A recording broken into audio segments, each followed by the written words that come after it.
Capítulo 22. A mulher e a ressurreição.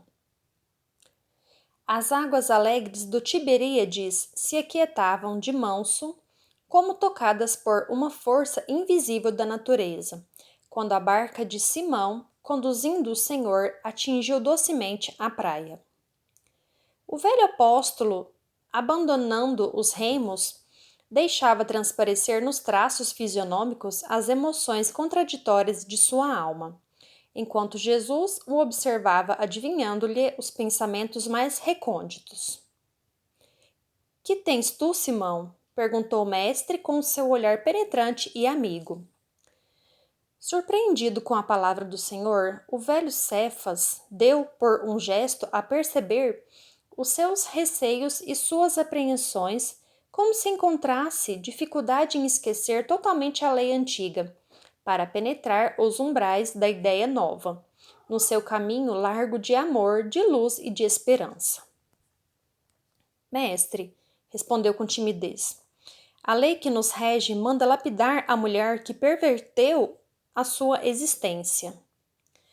Conhecendo por antecipação o pensamento do pescador, e observando seus escrúpulos em lhe atirar uma leve advertência, Jesus lhe respondeu com brandura. Quase sempre, Simão, não é a mulher que se perverte a si mesma, é o homem que lhe destrói a vida.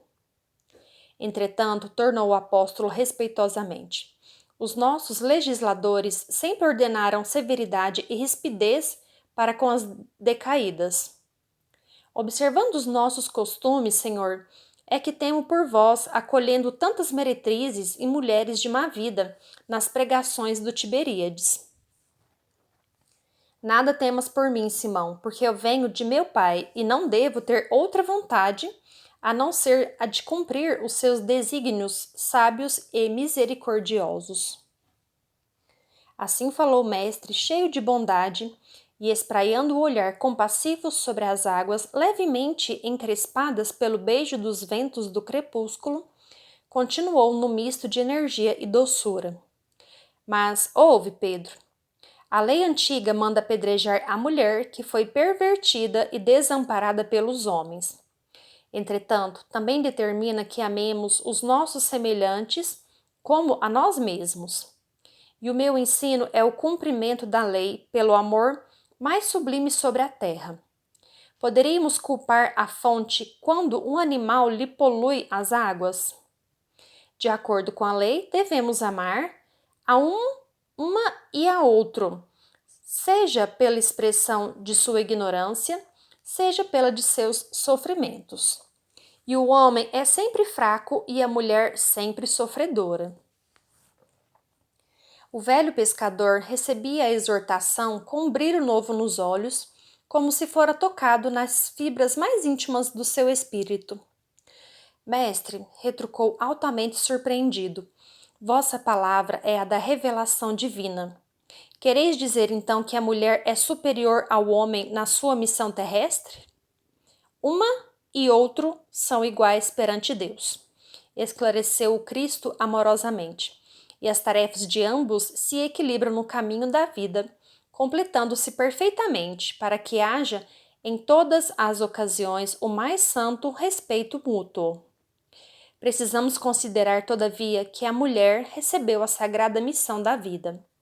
Tendo avançado mais do que o seu companheiro na estrada do sentimento, está por isso mesmo mais perto de Deus, que muitas vezes lhe toma o coração por instrumento de suas mensagens, cheias de sabedoria e de misericórdia.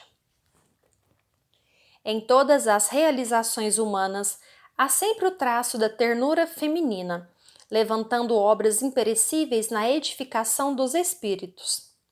Na história dos homens ficam somente os nomes dos políticos, dos filósofos e dos generais. Mas todos eles são filhos da grande heroína que passa no silêncio, desconhecida de todos, muita vez dilacerada nos seus sentimentos mais íntimos, ou exterminada nos sacrifícios mais pungentes.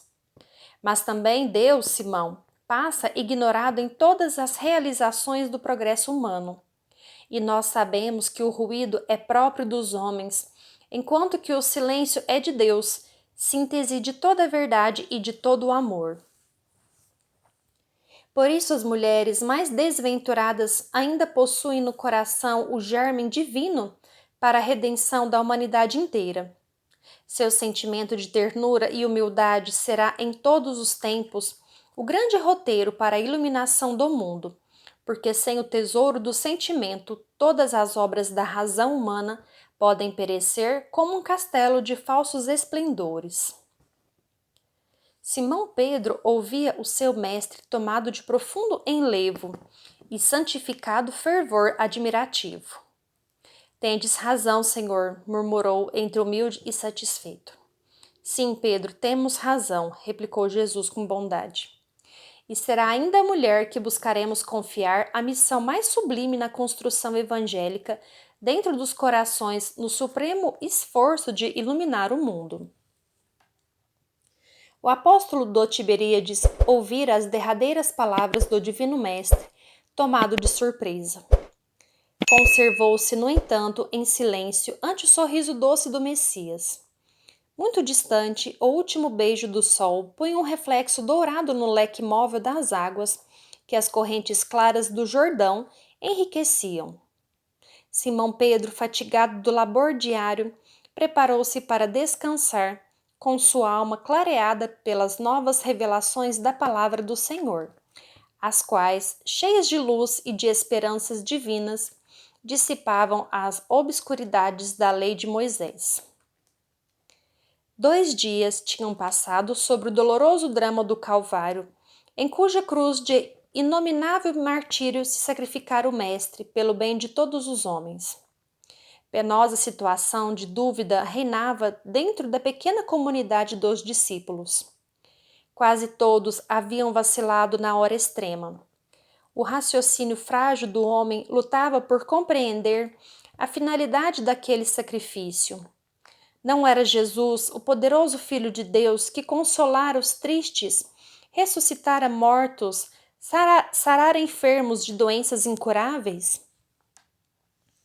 Por que não conjurar a traição de Judas com as suas forças sobrenaturais? Por que se humilhar assim, sangrando de dor, nas ruas de Jerusalém, submetendo-se ao ridículo e à zombaria? Então, o emissário do Pai Celestial deveria ser crucificado entre 2 ladrões?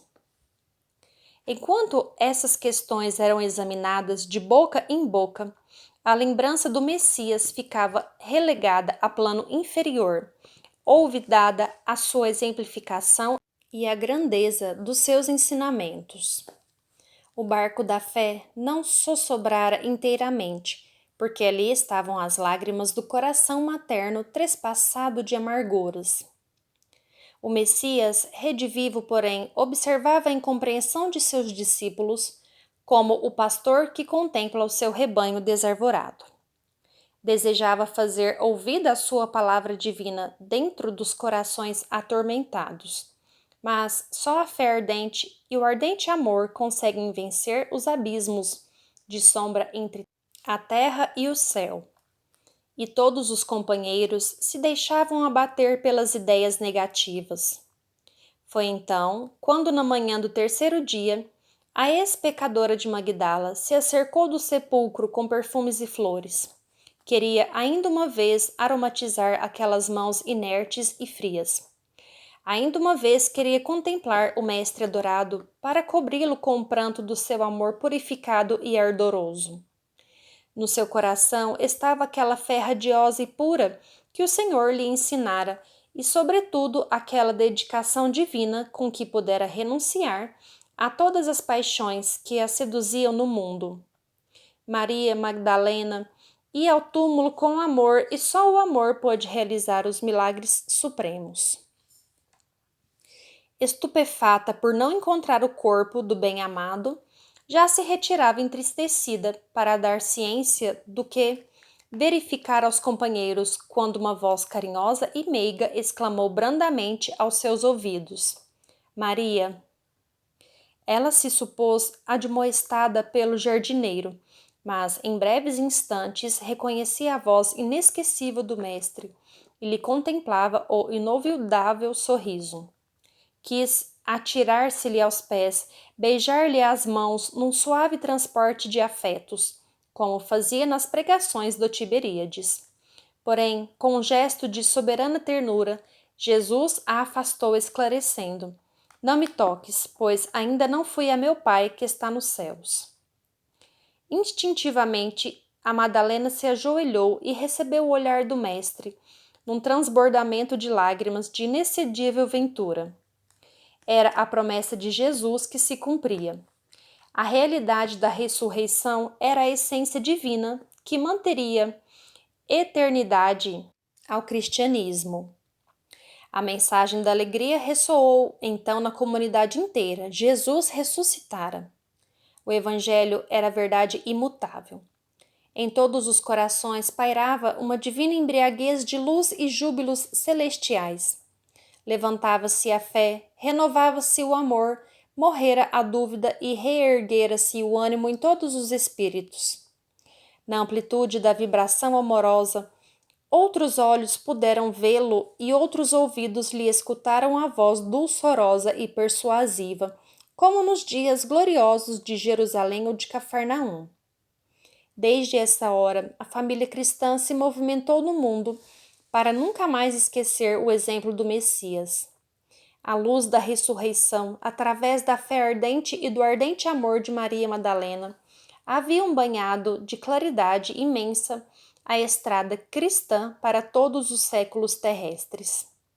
É por isso que todos os historiadores das origens do cristianismo param a pena, assombrados ante a fé profunda dos primeiros discípulos que se dispersaram pelo deserto das grandes cidades para a pregação da Boa Nova, e observando a confiança serena de todos os mártires que se têm sacrificado na esteira infinita do tempo pela ideia de Jesus, perguntam espantados, como Ernest Renan numa de suas obras: onde está o sábio da terra que já deu ao mundo tanta alegria como a carinhosa Maria de Magdala?